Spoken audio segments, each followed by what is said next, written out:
जय Hind students, welcome to study for civil services. कैसे हैं आप सभी लोग? उम्मीद करता हूं सभी बहुत ही बढ़िया होंगे। सो गाइज, आज है 2 जून 2025 और आज के करंट अफेयर्स को हम लोग कवर करने वाले हैं। आप में से जो भी students UP BCS, UPSC, BPSC या किसी भी स्टेट पीएससी की तैयारी कर रहे हैं तो लेक्चर को एंड तक जरूर देखिएगा, क्योंकि यहाँ पर वो सभी न्यूज हम लोग कवर करते हैं जो आपके एग्जामिनेशन के लिए इंपॉर्टेंट होती हैं। और गाइज, ये है हमारे ज्ञान सर, और ज्ञान सर का स्पेशल पेड बैच आप लोगों के लिए अवेलेबल है। इन दिए गए नंबर पर आप कांटेक्ट करिए अगर आप UP BCS, BPSC, UKPSC, RO BEO, UP triple SC exam या फिर इवन हरियाणा, राजस्थान या छत्तीसगढ़ पीएससी की तैयारी कर रहे हैं। कॉल करो, बताओ कि आप किस एग्जाम की तैयारी कर रहे हो, आपको उस बैच से जोड़ दिया जाएगा। और वहां पर जीरो से लेकर सिलेक्शन तक की प्रॉपर तैयारी होती है। अपने साथ पेन और पेपर लेकर बैठिए। मैं हूं आपका एजुकेटर कमलाक्ष झा। आपको जो भी चीज मैं अभी पढ़ाऊंगा उसको आपको बहुत ध्यान से सुनना है, समझना है, कॉन्सेप्ट्स क्लियर करने हैं अपने। और बीच में मैं जो चीज बताऊंगा उसको आपको नोट डाउन करना है। ये सब टॉपिक्स हैं जो आज हम लोग कवर करने वाले हैं, बट उससे पहले आप लोग के मैं आंसर्स देख लेता हूं। Isha Thakur, Preeti Mishra, Aayush Gupta, Shweta Yadav, very good very good very good, बहुत बढ़िया। हाँ प्रीति, अभी भी आप नहीं देखो, क्या होता है, हिस्ट्री की जो इंपॉर्टेंट डेट्स होती है उसको रटने की जरूरत नहीं होती है। मल्टीपल टाइम आप रिवाइज कर लोगे ना तो ऑटोमेटिकली डेट आपको याद आ जाएगी। जैसे कि आपकी लाइफ के कुछ इंपॉर्टेंट इवेंट्स आपको डेट के साथ याद होते हैं, है ना।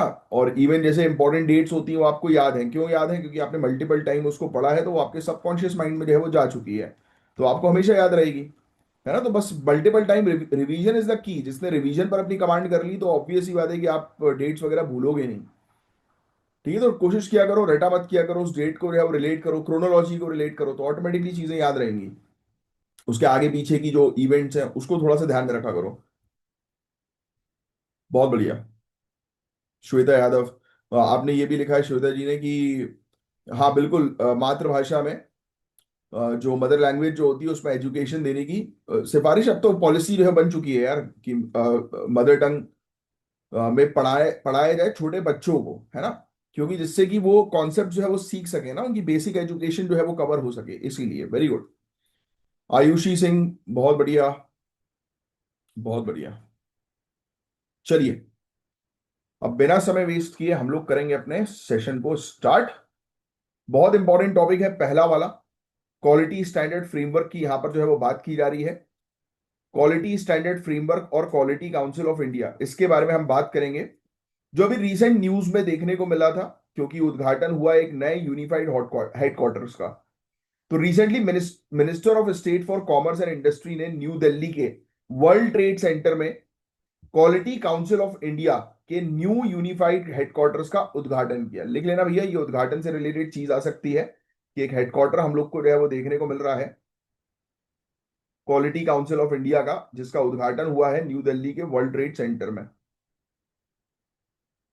अब इस नई बिल्डिंग का पर्पस क्या है? प्रोडक्टिविटी, इनोवेशन, एम्प्लॉय वेलबींग को जो है वो प्रमोट करना। अब देखो बात, पहले कॉन्सेप्ट को जो है वो समझो आप।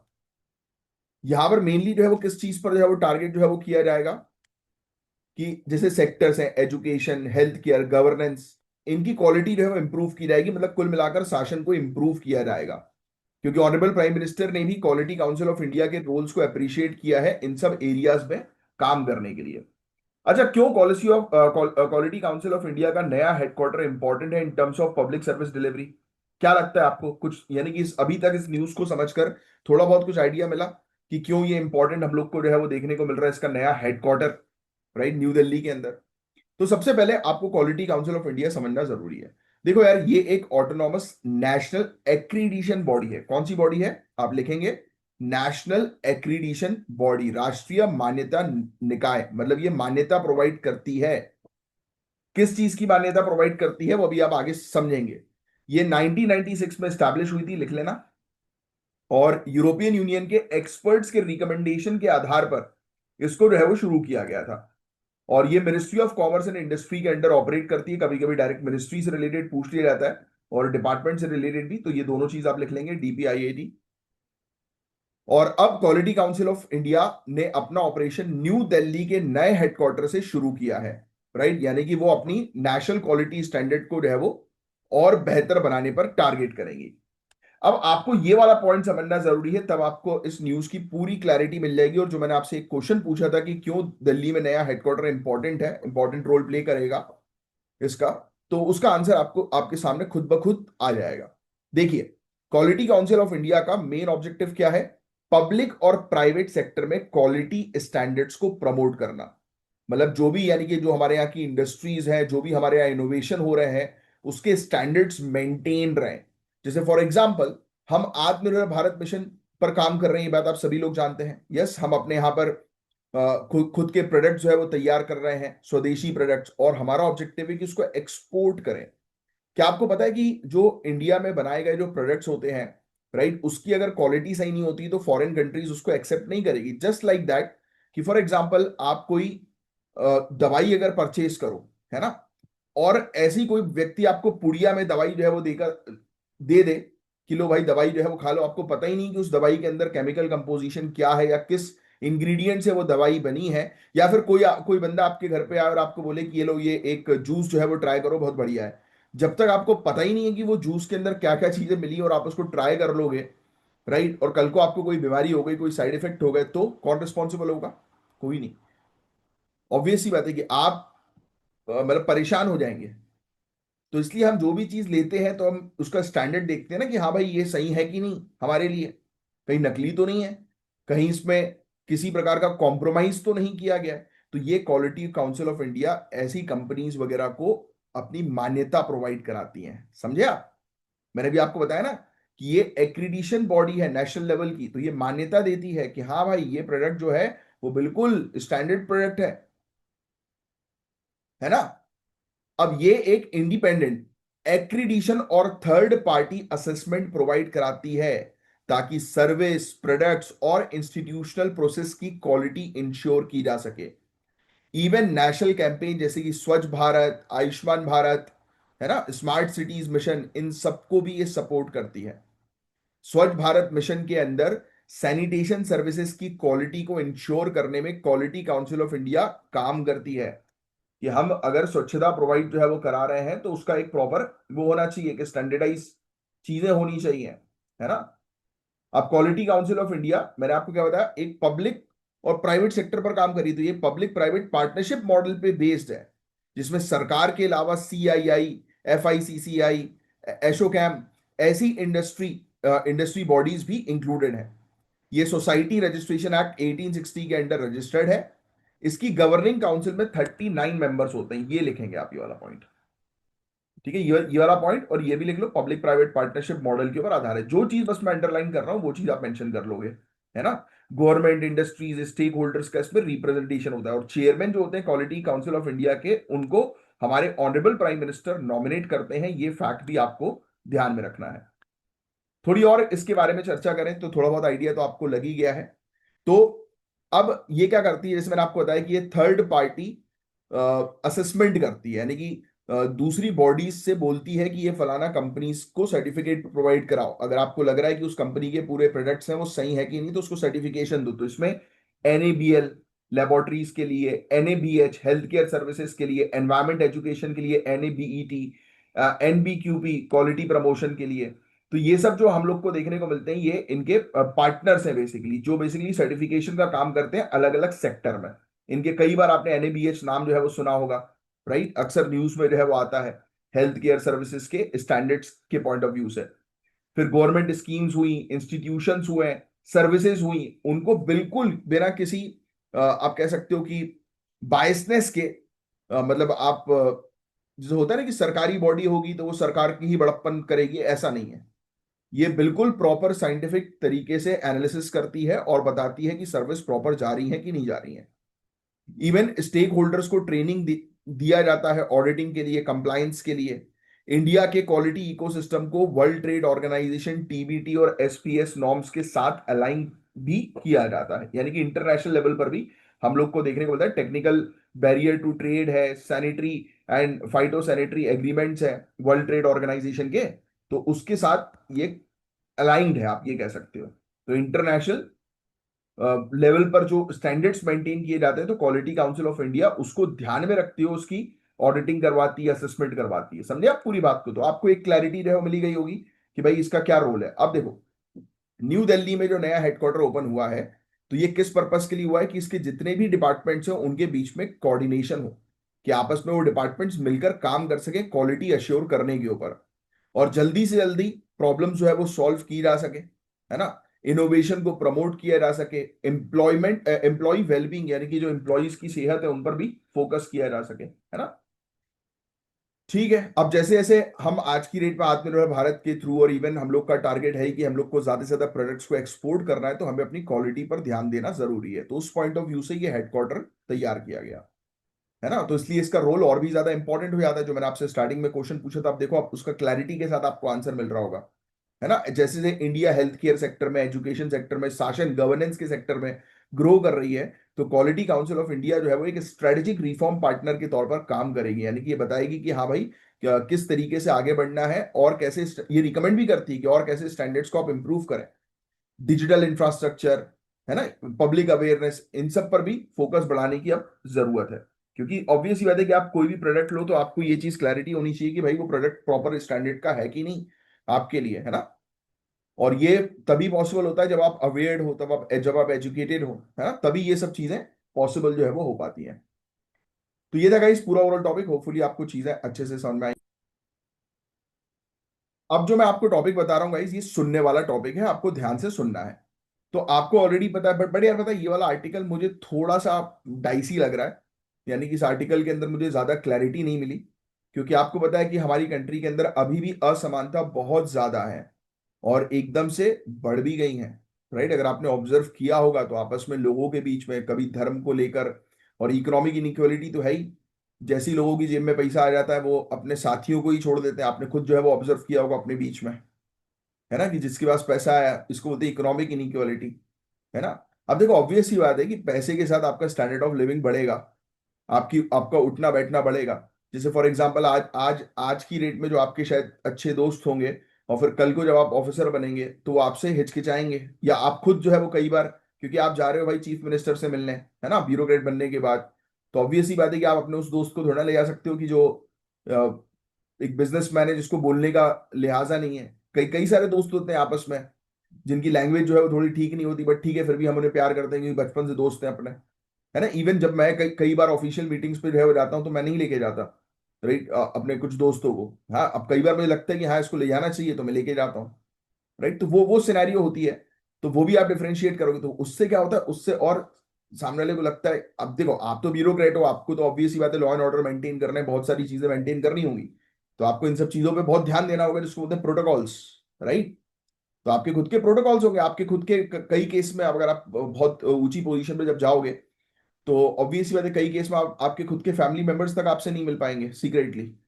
तो ये होता है कई बार, कई प्रोटोकॉल, कई कभी किसी मिशन में रहोगे आप, तो ऑब्वियस ही बात है कि आपके ऊपर भी खुद स्पाइस वो लगे रहेंगे, सरकारी स्पाइस, राइट, कि आप किससे मिल रहे हो, क्या कर रहे हो, क्या नहीं कर रहे हो, अलाउ भी नहीं किया जाएगा कई बार, कई केसेस में, है ना। तो होता है ये रिस्ट्रिक्शन जो है वो इस सर्विस में आती हैं।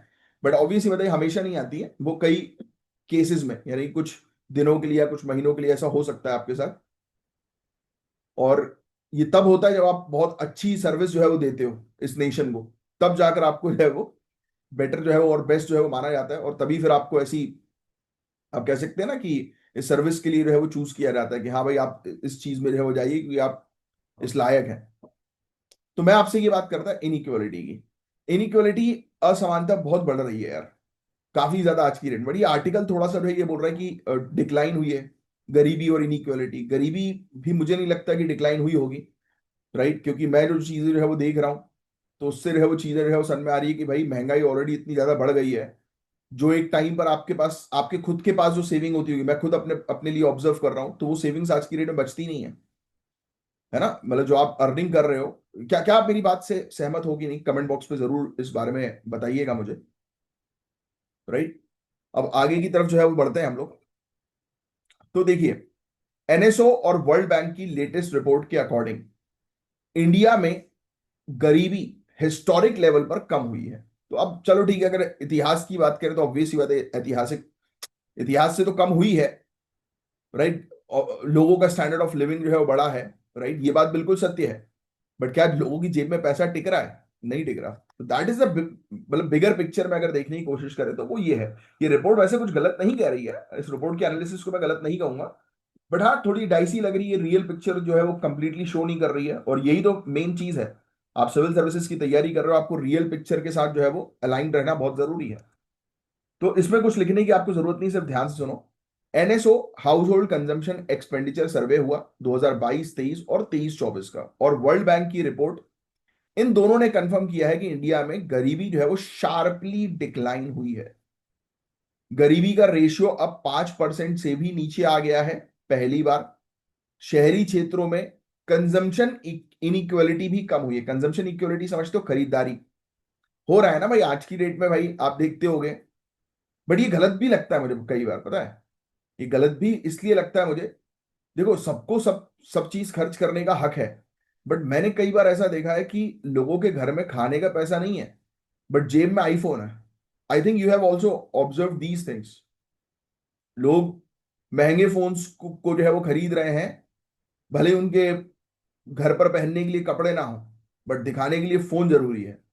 तो ये दिखावे वाली जिंदगी बहुत ज्यादा, मैं देखो, मैं हमेशा आप लोग से कहता हूं कि डिजायर करो बेस्ट टू बेस्ट चीजों के लिए, बट पहले अपनी नीड तो फुलफिल करो।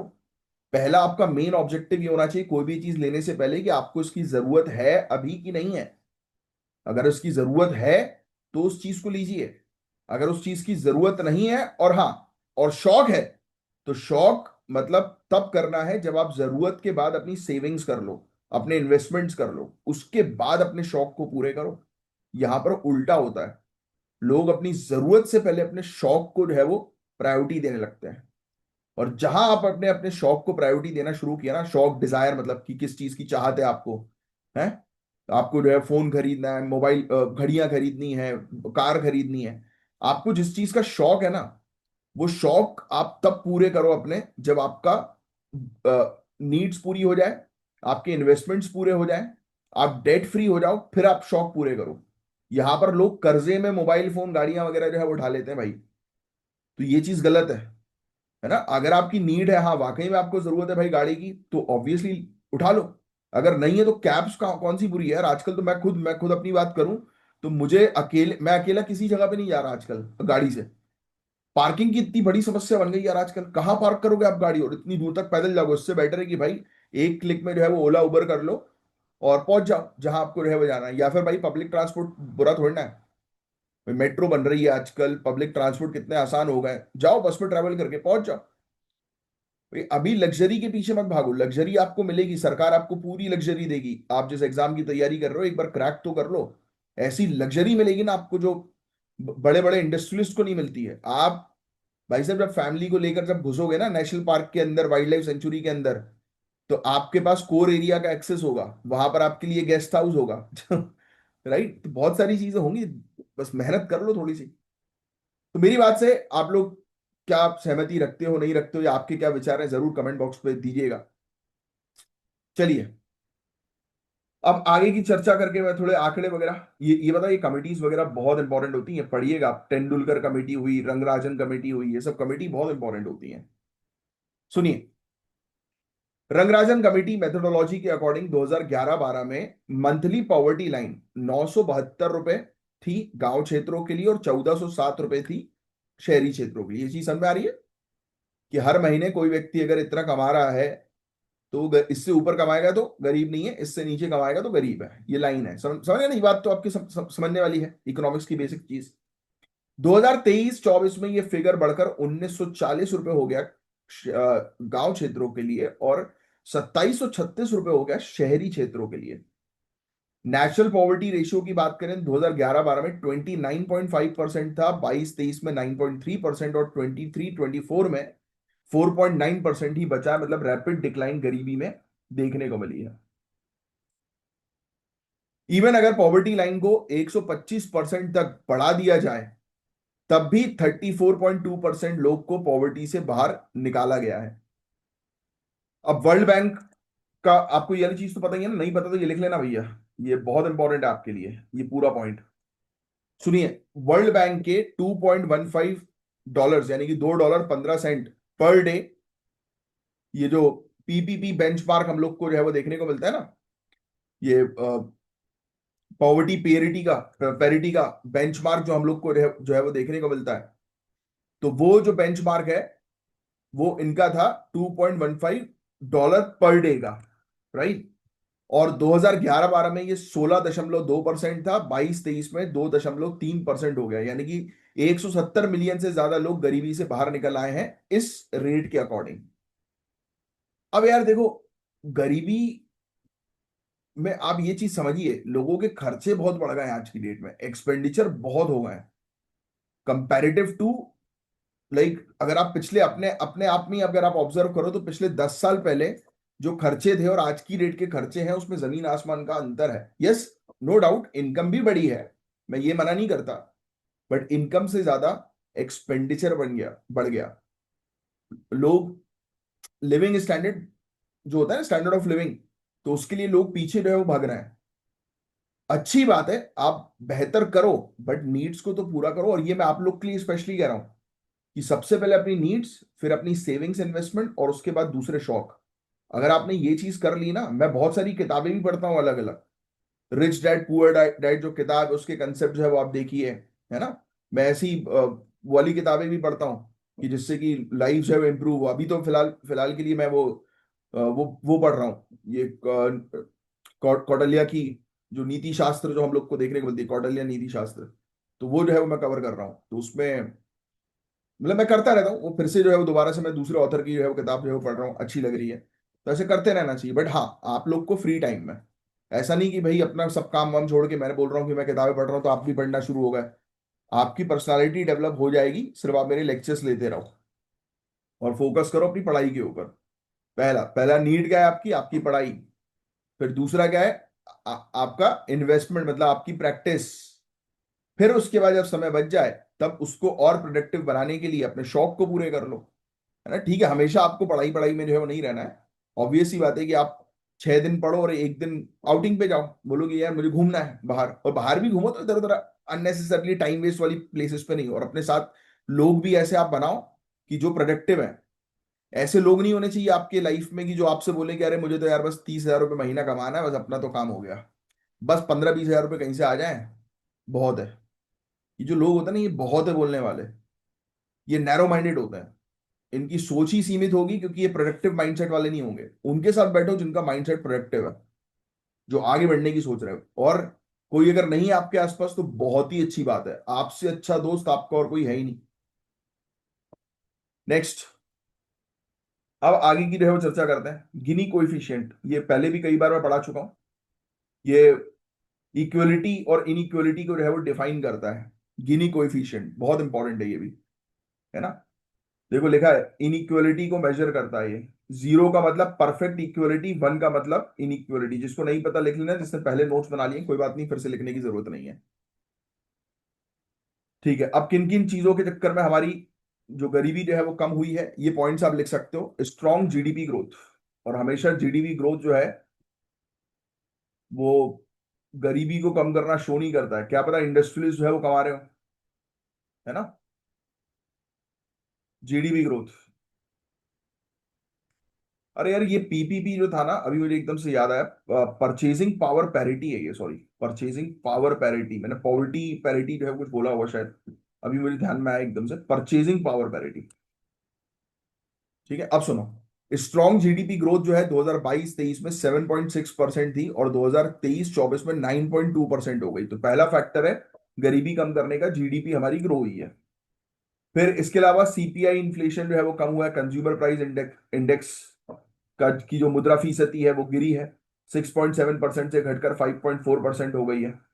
फूड इन्फ्लेशन अभी भी 7.5% तक पहुंच चुका है। ये एक चिंता वाली बात है, ये वाली चीज जो है ना, फूड इन्फ्लेशन, ये दिक्कत है, क्योंकि खाने पीने की चीजें वाकई में, मतलब यानी कि आपकी जो बेसिक नीड्स है वो काफी महंगी हो गई है, और उस कारण से दिक्कतें हो रही है। यही तो मैंने बोला, गड़बड़ी यही है लोगों के अंदर, वो अपनी बेसिक नीड्स को पूरा नहीं कर रहे हैं, बाकी दूसरे पूरी चीज को मेंटेन कर रहे हैं। That is wrong. ये चीज जो करेगा वो एक ना एक दिन जो है बहुत गंदे ट्रैप में फंस जाएगा, या तो कर्ज है के, या तो कोई बीमारी बीमारी हो जाएगी। न्यूट्रिशन ही प्रॉपर इनटेक नहीं करोगे, फालतू चीजों पे खर्च करने से बेटर अपने ऊपर खर्च करो ना भाई, जिम ज्वाइन करो, वर्कआउट करो। तो वो नहीं करना, नहीं हमें तो फोन चाहिए भाई, चाहे दिखावा करना है। बॉडी अच्छी होगी, माइंड अच्छा होगा ना, तो दिखावे की जरूरत ही नहीं पड़ेगी। और आप लोग खुद अपनी बॉडी और अपने माइंड पर फोकस करो, खर्च अपने बॉडी पर करो, अपने माइंड पर करो, एजुकेशन पर करो, है। कोर्सेज की बात करता हूं मैं, कोर्सेज जो है वो लो, अपने आप को जो है वो रखो, बिजी रखो। क्योंकि क्या होता है कि जब आप खर्च करते हो ना तब आपको उसकी वैल्यू पता लगती है। जब आप खर्च नहीं करते तो आपको उसकी वैल्यू पता नहीं लगती। तो इसलिए मैं आपको हमेशा बोलता हूँ, मैं खुद करता हूँ। मैं नई नई बुक्स जो है वो लेता हूँ, पॉडकास्ट की सब्सक्रिप्शन जो है वो लेता हूँ। द रीजन मीइंग इज दैट कि मुझे पता है भाई कि मैंने इस पर स्पेंड किया, दैट मीन्स मुझे इसको वसूलना है। बट यहाँ पर लोग उल्टा करते हैं।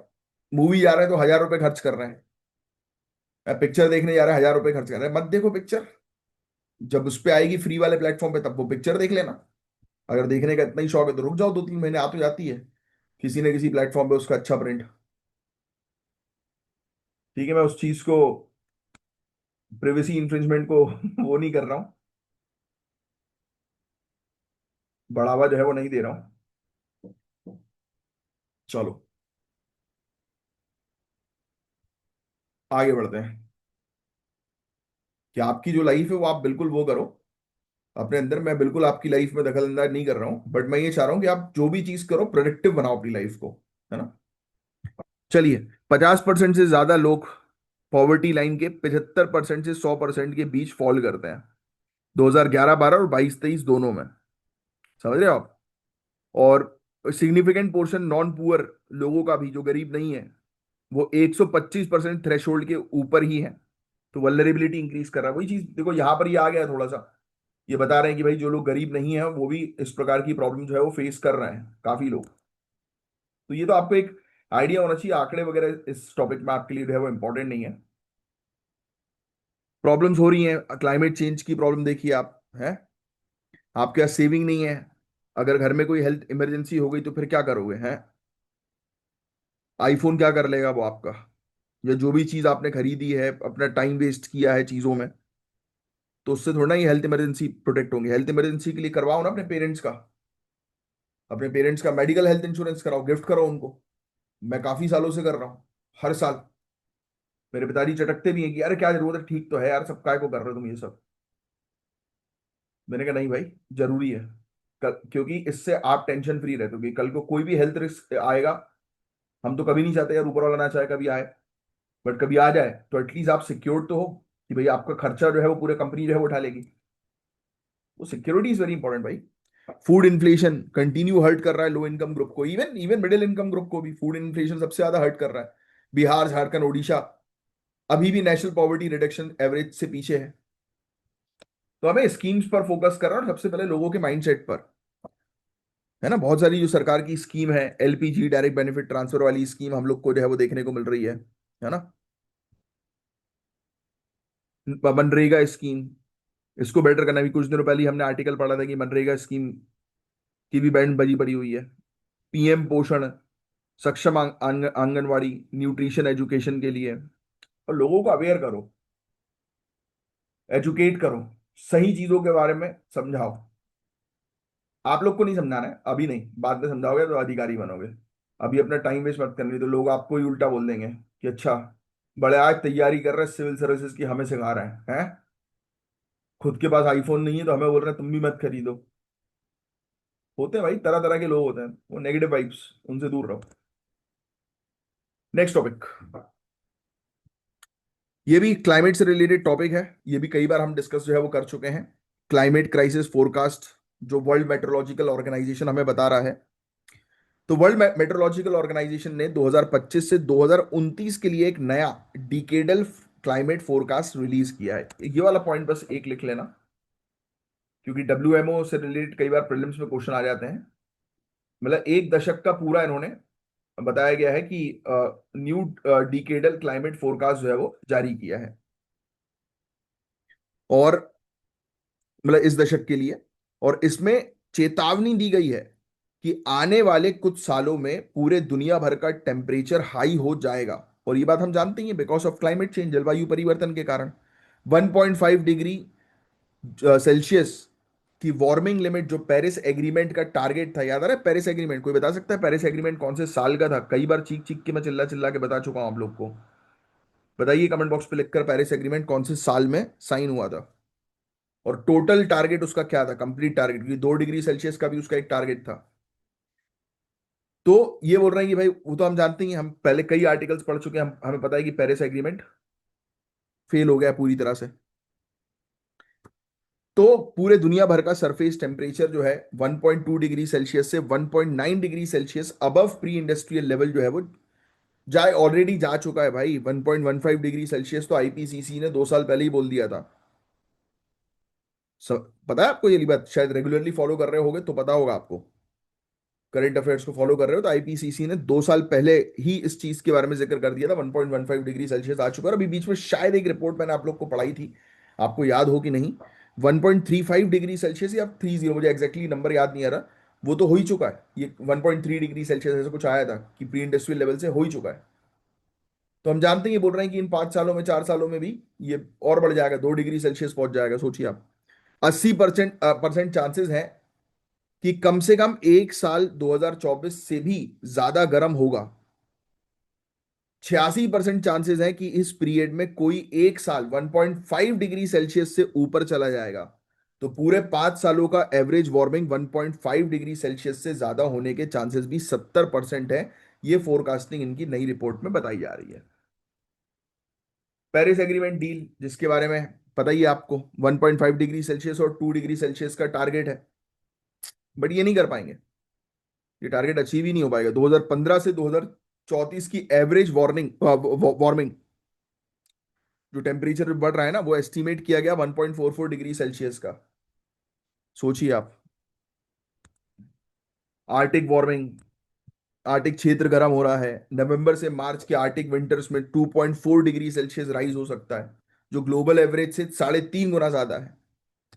बेरिंस, बेरिंग, ओकोट्स सी, इन सब में सी आइज और घट सकती है। हम जानते हैं घट ही रही है, वो तो घट क्या सकती है। रेनफॉल पैटर्न शिफ्ट हो रहे हैं। साहिल, नॉर्थ यूरोप, अलास्का, साइबेरिया, इन सब क्षेत्रों में ज्यादा बारिश। अमेजोन, साउथ एशिया के पार्ट्स में सूखा हो जाएगा ज्यादा। साउथ एशिया में पास्ट में रेनफॉल ज्यादा थी, लेकिन 2025 से 29 के बीच में ये कंसिस्टेंट नहीं रहेगी। बहुत बुरी स्थिति होने वाली है आने वाले समय की, अगर चीजों को सीरियसली नहीं लिया गया तो। एक्सट्रीम वेदर इवेंट्स इवेंट्स आप देख ही रहे हो, हीट वेव्स के कारण लोग मर रहे हैं, बाढ़ के कारण लोग मर रहे हैं, ड्रॉट ज्यादा फ्रीक्वेंट नजर आ रहा है, सूखा पड़ रहा है। अर्बन इंफ्रास्ट्रक्चर और एग्रीकल्चर हैविली इंपैक्ट होंगे इससे। कोस्टल एरियाज और स्मॉल आइलैंड नेशन ज्यादा परेशान है, क्योंकि तूफान सबसे पहले वहीं हिट कर रहा है। ओशियन गर्म हो रहा है, एसिडिफिकेशन बढ़ रहा है ओशियन के अंदर, मतलब वहां की प्रजातियां मर जाएंगी। और आपने अगर एनवायरमेंट को थोड़ा भी ध्यान से पढ़ा है तो आपको पता है कि सबसे ज्यादा वल्नरेबल प्रजातियां जो होती हैं वो पानी के नीचे की होती हैं। हल्का भी टेम्परेचर में चेंज होना मतलब उनकी डेथ हो जाना। और ये प्रजाति मरेंगी तो पूरा का पूरा food chain cycle, food web cycle पढ़ा है कि नहीं पढ़ा आपने, ये डैमेज होगा। और ये डैमेज हुआ तो एक एक करके एक्सटेंशन होना शुरू हो जाएगा। तो बहुत दिक्कतें हैं आने वाले समय में। Food, water, public health, economic equity, सब पर नेगेटिव इंपैक्ट आएगा। तो ये रिपोर्ट ने बहुत अच्छी तरीके से डराने की जो है वो कोशिश करी है, और कंट्रीज को समझाने की कोशिश करी कि भाई अपने अपने बारे में मत सोचो, पूरे ग्लोब के बारे में सोचो, वर्ल्ड के बारे में सोचो, धरती के बारे में सोचो। स्पेशली अमेरिका सोचे, क्योंकि उसके पास फंडिंग है अच्छी खासी, बट वो तो अमेरिका फर्स्ट पॉलिसी चला रहा है ट्रम्प अपना, है ना। तो हर एक डायरेक्शन में चीजों को सोचना जरूरी है। यही तो है सिविल सर्विसेज की तैयारी। कॉन्फ्रेंस ऑफ पार्टी 30 में हर कंट्री को अपना टारगेट रिवाइज करके पेरिस गोल के साथ अलाइन करना होगा, वो भी स्ट्रिक्टली। फॉसिल फ्यूल्स का फेज आउट और जीरो एमिशन का जो टारगेट है उसको सही डायरेक्शन में लेकर जाना है।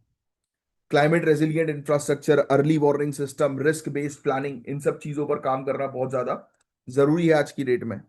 World meteorological organisation let forecasting और साइंटिफिक टूल्स में इन्वेस्टमेंट बढ़ाएं, जिससे कि हम लोग को एक्यूरेटली जो पता लग सके कि क्या चेंजेस जो है वो हो रहे हैं, उस अकॉर्डिंग हम काम कर सकें। जंगलों को, वेटलैंड को, ओशियन को प्रोटेक्ट करना बहुत ज्यादा जरूरी है, क्योंकि कार्बन डाइऑक्साइड सबसे ज्यादा ये एब्जॉर्ब करता है। तो ये फोरकास्ट एक वार्निंग है कि एक्शंस अब स्ट्रिक्टली लेना पड़ेगा। अगर नहीं लिया तो दिक्कतें आएंगी। मेंस में यूज कर सकते हो इस रिपोर्ट के बारे में, और इसने क्या डराया उस चीज के बारे में जो मैंने अभी आपको बताया। अब एमएसपी रिवाइज की गई है, और modified interest subvention scheme. Interest subvention scheme क्या होती है गाइस? कोई कमेंट बॉक्स में बता सकता है? पहले भी मैं आपको पढ़ा चुका हूं। और एमएसपी को कैलकुलेट करने का फॉर्मूला कमेंट बॉक्स पे लिख कर बताओ कि मिनिमम सपोर्ट प्राइस कैसे कैलकुलेट की जाती है। दोनों चीज मैंने आप लोग को पहले भी पढ़ाई है और आपको पता होनी भी चाहिए। क्योंकि इकोनॉमिक्स के अंदर बहुत इंपॉर्टेंट टॉपिक है, आपके एनसीईआरटीज में भी दिया हुआ है, और अगर आप किसी कोर्स से जुड़े हुए हैं तो वहां पर डेफिनेटली आपने पढ़ा होगा, और अगर नहीं पढ़ा है तो जाकर बोलिए कि भैया ये पढ़ाई है हमें। आइए, यूनियन कैबिनेट ने 2025-26 के लिए 14 खारिफ क्रॉप्स के एमएसपी रिवाइज किए हैं। साथ ही सीसीईए ने एमआईएसएस मॉडिफाइड इंटरेस्ट सबवेंशन स्कीम को भी कंटिन्यू करने का डिसीजन लिया है फाइनेंशियल ईयर 2025-26 के लिए।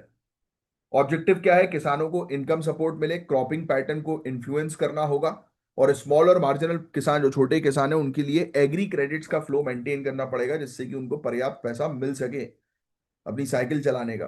राइट? ये लिखने की अभी आपको जरूरत नहीं है। हाँ, ये चाहो तो लिख सकते हो, कभी कभी स्टेट पीएससी पूछ सकती है कि कितने क्रॉप्स के लिए इस सीजन में वो बना रिवाइज किए गए एमएसपी, तो 14 खारिफ क्रॉप्स। अब एमएसपी मुझे आप लोग को पढ़ाने की जरूरत नहीं है यार, ये तो ऐसा टॉपिक है, ये जीएस में पढ़ाया जाता है, बट फिर भी सुन लो। एमएसपी क्या है? वो मिनिमम प्राइस जो सरकार गारंटी देती है किसानों को उनकी क्रॉप्स के लिए, कि भाई कम से कम इतने प्राइस में आपके क्रॉप्स खरीद लिए जाएंगे। ये बेसिकली प्राइस सेफ्टी नेट है। क्या है ये प्राइस सेफ्टी नेट? जब मंडी में दाम गिरते हैं ना, तब भी किसानों को मिनिमम प्राइस मिलता ही है। और इसको कौन रिकमेंड करता है? इससे रिलेटेड अक्सर क्वेश्चन जो है वो आते हैं। एमएसपी को कौन रिकमेंड करता है, कौन अप्रूव करता है? अप्रूव करने वाली बॉडी अलग है, रिकमेंड करने वाली बॉडी अलग है। सीएसईपी रिकमेंड जो है वो करती है, commission for agriculture cost and prices, very very important. और CCEA, cabinet committee on economic affairs, approve करती है। और पहली बार 1966-67 में ग्रीन रेवोल्यूशन के दौरान जो है वो वीट और पैडी के लिए, धान और गेहूं के लिए जो है वो इसको शुरू किया गया था फर्स्ट टाइम। है ना? अब ये फॉर्मूला मैंने आपसे पूछा था, होपफुली आप लोगों ने लिख लिया होगा। A2+FL, A2+FL, और एक और था C2, है ना, if I am not wrong, A2+FL और C2 था शायद, if I am not wrong. एक बार इसको जो है वो चेक कर लेना आप लोग, इसमें वो दिया नहीं है इन लोगों ने। जो सी था या C2 था, ऐसा कुछ था, मुझे भी एग्जैक्टली जो है वो याद नहीं आ रहा। A2+FL तो फैमिली लेबर वो हो गई। A2 का मतलब जितना भी उसकी labour cost, seed cost, fertiliser लग रही है। और एक और जो था वो C2 था शायद, if I am not wrong. वो बेसिकली इंटरेस्ट वगैरह था, कि बैंक के ऊपर जो उनको इंटरेस्ट वगैरह जो है वो लगता है। तो ये इन्होंने सही नहीं लिखा है, यहाँ से मत नोट करना है ना इसका फॉर्मूला, ये फॉर्मूला गलत है। ये सही नहीं बताया इन लोगों ने। मैं एग्जैक्टली आपको कंफर्म करवा देता हूँ, रुक जाओ। हाँ बिल्कुल, C2 ही है भाई, C2 ही है। स्वामीनाथन कमीशन ने इसको जो है वो रिकमेंड भी किया था। यस। देखो, boss is always right. But the point is that मैं जब थोड़ा बहुत भी मुझे अगर कंफ्यूजन होता है ना, तो मैं उसको करेक्ट जो है वो करवाता हूँ, because it is about your career. है ना? मेरे साथ ऐसा नहीं है, मैं उनके मैं मतलब मैं किसी के साथ कंपेयर नहीं करूंगा। बट मैं ऐसा एजुकेटर नहीं हूँ कि जो आपको जो है वो बिल्कुल मतलब ऐसा बता दूं कि हाँ ये नोट डाउन कर लो। मैं तब बताता हूँ जब मैं बिल्कुल 100% श्योर रहता हूँ। बट मुझे अगर लगता है ना 99% और 100% के बीच में रहता हूँ मैं, तो मैं बोलता नहीं, फिर मैं बोल देता हूँ भाई एक बार चेक कर लो। है ना? तो C2 ही है। मैंने भी चेक करके ही फिर आपको जो है वो बताया। ठीक है। तैयारी यही होती है भाई, तैयारी यही होती है। और ये रिवीजन होता है कि जहां कंफ्यूजन हुआ एक बार अपन ने उसको जो है वो देख लिया। अब क्या क्या प्राइस रिवाइज हुई है, ये सब चीजें आपके लिए इंपॉर्टेंट नहीं है। चाहो तो वीडियो को पॉज करके एक बार जो है वो देख लो कि भाई कितना रेट बढ़ा है, क्या बढ़ा है, एक जानकारी के लिए। बट ये चीज आपसे पूछेंगे नहीं ये लोग। ठीक है। खारिफ सीजन, है ना, राबी सीजन, ये मुझे आप डिफरेंस डिफरेंस बताएंगे? पहले भी मैं पूछ चुका हूँ, जिसने पहले आंसर दे दिया वो मत लिखिएगा। दूसरे लोग खारिफ और राबी, और जो जायद बोलते हैं ना अपन, तो यार देखो इसमें भी आधी अधूरी चीजें, इन दोनों के बीच का जायद, खारिफ, राबी, जायद, ये तीनों के बीच में आपको डिफरेंस जो है वो पता होना चाहिए। अब ये जो स्कीम है भाई, बहुत सिंपल सी स्कीम है। फॉर एग्जांपल क्या लिखा है? Interest subvention scheme. अगर किसान बैंक से लोन लेता है तो उस पर उसको इंटरेस्ट देना होता है, और उस इंटरेस्ट पर भी सब्सिडी जो होती है ना, उसको बोलते हैं इंटरेस्ट सबवेंशन। फॉर एग्जांपल, मैंने बैंक से लोन उठाया, मुझे बैंक को जो है वो 12% इंटरेस्ट जो है वो चुकाना है। अब सरकार की मैंने एक स्कीम जो है वो मुझे मिल गई, है ना? अब सरकार उस स्कीम के तहत बोल रही है मुझे कि आप अब 12% नहीं, आप 6% चुकाओ, 6% हम चुका देंगे। ये है इंटरेस्ट सबवेंशन स्कीम। तो इसका ऑब्जेक्टिव ये होता है कि अफोर्डेबल लोन जो है वो मिल सके शॉर्ट टर्म क्रॉप की नीड्स के लिए। इसमें इंस्टीट्यूशनल क्रेडिट को प्रमोट किया जाता है, कि जिससे कि लोग जो है वो साहूकार वगैरह से पैसे ना लें, unnecessarily high rate of interest के जाल में ना पड़े, है ना, इनफॉर्मल लोन्स के जाल में ना पड़े। और ये टाइम पर रीपेमेंट हो सके इंसेंटिव्स के साथ, उसको ये सपोर्ट करती है। तो फार्मर्स को इसके अंदर 2025-26 के लिए 3 लाख का लोन 7% के इंटरेस्ट पे मिल जाएगा, और सरकार 1.5% सबवेंशन देगी बैंक को। समझ रहे हो आप? और अगर टाइम पर किसान पे कर देगा तो 3% और उनको जो है वो मिल जाएगा। मतलब कुल मिलाकर 4-4.5% जो है वो उनको फायदा जो है वो हो सकता है किसानों को। 7%, मतलब मान मान के चलो 3 या 4% ही उनको जो है वो लोन देना पड़ेगा, मतलब इंटरेस्ट जो है वो भरना पड़ेगा बस। ठीक है। और इसमें 2 लाख रुपए तक का बेनिफिट एनिमल हस्बेंड्री और फिशरीज के लिए जो है वो दिया जाएगा। बस तो ये सब चीजें मेंशन करने की जरूरत नहीं, दैट इज नॉट इंपॉर्टेंट। बस यही था गाइस, ये टॉपिक जो है वो समझने वाला आप लोग के लिए। Modified agricultural loan scheme, same जो चीज मैंने आपको पढ़ाई है वो दूसरा टॉपिक इन्होंने रिपीट कर दिया है। वो याद है, अभी अभी ये पढ़ाया ना मैंने आपको, MISS। तो ये सेम दो टॉपिक को इन्होंने उसी में जो है वो कर दिया, और कुछ नहीं है इसके अंदर, सेम ही है ये। यूनियन कैबिनेट ने PM की लीडरशिप में MISS स्कीम को कंटिन्यू करने की बात करी है। अब ये क्या है वो मैं आपको ऑलरेडी बता ही चुका हूँ। MISS एक सेंट्रल सेक्टर स्कीम है जिसका मेन ऑब्जेक्टिव ये है कि भाई किसानों को जो है वो किसान क्रेडिट कार्ड के थ्रू जो है वो लोन प्रोवाइड कराना। ये चीज लिख लो आप। 2006-07 में इसको जो है वो लाया गया था। मेन ऑब्जेक्टिव ये है इस स्कीम का कि किसान क्रेडिट कार्ड के थ्रू किसानों को जो है वो लोन्स मिल सके, KCC के थ्रू लोन्स जो है वो मिल सके। ये लिख लेना कि इसको इंप्लीमेंट किया जाता है RBI और नाबार्ड के द्वारा। सेम ही है, वो दोनों टॉपिक सेम ही है। और public sector banks, RRBs, cooperatives और एलिजिबल प्राइवेट सेक्टर बैंक्स के थ्रू जो है वो लोन्स ऑफर किए जाते हैं किसानों को। Ministry of agriculture and farmer welfare इसके पीछे है। डेयरी, फिशरीज, एनिमल हस्बेंड्री पर इनका स्पेशल फोकस होता है। और अब वो क्या सबवेंशन है पूरा, तो वो मैं आपको पहले ही बता चुका हूँ। ये देखो सेम चीज लिखी है कि नहीं लिखी? 7% रेट पर 3 लाख पर, जो पीछे पड़ा हुआ था, बस और कुछ नहीं है, इन्होंने रिपीट कर दिया इस टॉपिक को। चलो कोई बात नहीं, होता रहता है। इसका आंसर आप लोग मुझे देंगे। Emblem and names prevention of improper use act 1950, Laxmikanth polity ध्यान से पढ़ी होगी, तो इसका आंसर आपको जो है वो मिल जाएगा। कमेंट बॉक्स पे इसका आंसर लिखकर बताएं। नेक्स्ट जो है इंटरपोल का सिल्वर नोटिस, वेरी इंपॉर्टेंट। और आज आपका एक टास्क है, इंटरपोल के पूरे नोटिस के बारे में आप बताएंगे। अगर मैं गलत नहीं हूं तो इंटरपोल के टोटल 9 नोटिस जो है वो होते हैं जो इंटरपोल जारी जो है वो करती है। और ये पूरे नोटिस के बारे में जो है आपको पता होना बहुत जरूरी है। और इजी में अगर आप जानना चाहते हो तो इंटरपोल के जो नोटिस है ना, वो आप एक बार जो है वो उसमें देख लीजिएगा। इसके 8 या 9 नोटिस होते हैं, मुझे एग्जैक्टली जो है वो नंबर अभी याद नहीं आ रहा। आप एक बार इसकी फोटो जो है वो देख लेना कि टाइप्स ऑफ इंटरपोल नोटिस, तो आपको रेड, ग्रीन, ऑरेंज, ब्लैक ऐसे नोटिस जो है वो नजर आएंगे। और एक आपको उसका एक स्पेशल नोटिस भी इनका होता है, वो UNSC का होता है, यूनाइटेड नेशन सिक्योरिटी काउंसिल का। तो ऐसे अलग अलग नोटिस होते हैं, 8-9 होते हैं। इसको जो है वो आप एक बार अच्छे से जो है वो पढ़िएगा। उसके बाद इसका ये सिल्वर नोटिस जो है वो आया है, ये आपके लिए बहुत ज्यादा इंपॉर्टेंट है, इसको आप अलग से जो है वो लिखेंगे। इसमें अलग अलग टाइप के नोटिस है, बट ये सिल्वर नोटिस जो है वो क्या होता है। तो इशू किया जाता है लोकेट करने के लिए, आइडेंटिफाई करने के लिए, मॉनिटर करने के लिए, सीज करने के लिए क्रिमिनल के एसेट को। तो ये होता है इसका सिल्वर नोटिस, हम लोग को जो है वो देखने को मिलता है। हालांकि किसी की इंफॉर्मेशन कलेक्ट करना ब्लू नोटिस के अंदर जो है वो आता है, जहां तक मुझे अभी याद आ रहा है, right.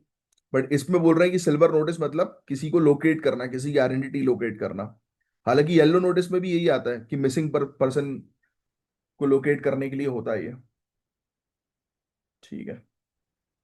Silver silver notice allow करता है कि एसेट रिलेटेड इंटेलिजेंस को, कि किस किस के एसेट कहाँ कहाँ पर है सिल्वर नोटिस के अंदर।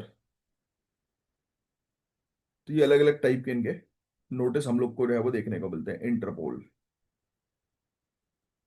ठीक है। और अभी 10 जनवरी 2025 को इसने इंट्रोड्यूस किया था ये सिल्वर नोटिस पहली बार, इंटरपोल ने। हमारी तरफ से CBI जो होती है वो इंटरपोल के साथ बातचीत करती है, पता है आपको ये? जब आप चैप्टर पढ़ोगे CBI का लक्ष्मीकांत पॉलिटी में, तो उसमें इंटरपोल का जिक्र है, ये वाला। मेरे ख्याल से CBI का टॉपिक ही शुरू होता है उसके, मेरे ख्याल से सेकंड पेज पे आपको ये वाला मिल जाएगा पॉइंट। और सिल्वर नोटिस से रिलेटेड ही मेंस का एक क्वेश्चन है, ट्राई करना है इसका आंसर देने की। और ये है ज्ञान सर, फटाक से नंबर पर कॉल करो, तैयारी शुरू कर दो फटाक से। चलिए अब मिलेंगे नेक्स्ट लेक्चर में, तब तक के लिए bye bye, take care, have a great day ahead. जय हिंद। मैं हूं आपका educator Kamalaksh Jha, sign off करता हूं।